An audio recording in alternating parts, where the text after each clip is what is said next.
Ang ating ebanghelyo ngayong Lunes, ika-19 ng Agosto, ay nagmula kay San Mateo.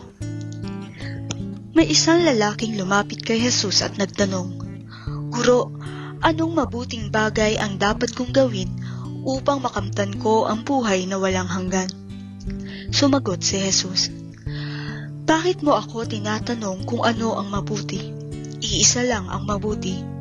Ngunit kung nais mong magkamit ng buhay na walang hanggan, sundin mo ang mga utos ng Diyos." "Alin sa mga iyon?" tanong niya. Sumagot si Jesus, "Huwag kang papatay, huwag kang mangangalunya, huwag kang magnanakaw, huwag kang sasaksi ng walang katotohanan, igalang mo ang iyong ama at ina, at ibigin mo ang iyong kapwa, gaya ng pag-ibig mo sa iyong sarili." Sinabi ng binata, "Sinunod ko na po ang lahat ng iyan. Ano pa po ang dapat kong gawin?" Sumagot si Jesus, "Kung ibig mong maging ganap, ipagbili mo ang lahat ng iyong ari-arian at ipamahagi sa mga mahihirap, at magkakaroon ka ng kayamanan sa langit. Pagkatapos, bumalik ka at sumunod ka sa akin." Pagkarinig nito, malungkot na umalis ang binata sapagkat siya'y napakayaman. Ang mabuting balita ng Panginoon. Ang ating faith food reflection ay mula kay Sister Jen Kasumbal ng BEM. Mag-aral kang mabuti para matupad mo ang iyong mga pangarap sa buhay, para umasenso ka, para yumaman ka. Ito ang madalas na payo ng mga magulang sa mga anak, lalo pat salat o hirap sa buhay ang pamilya. Pero, gaano kadalas naman kayang marinig sa mga magulang ang mga katagang, "Magdasal ka palagi ha. Halika anak, magsimba tayo. Huwag mong kalimutang mangumpisal ha."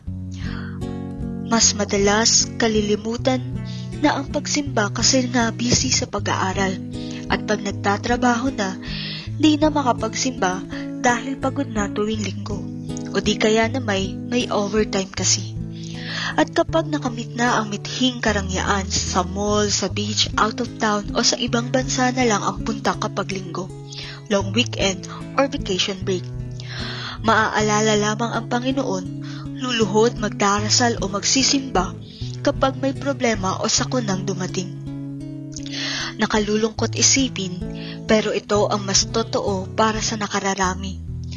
Kung lahat lang sana ay nagsisimba o nagsisilbi, edi sana oras-oras ang misa sa lahat ng simbahan.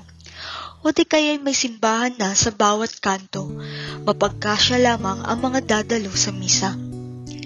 Di masamang mangarap, umasenso at yumaman.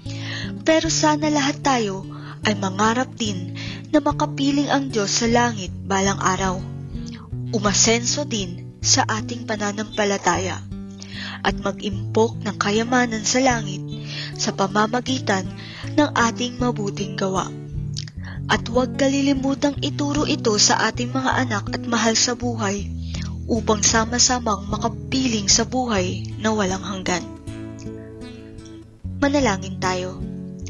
Panginoon, hangad kong makapiling ka ng walang hanggan.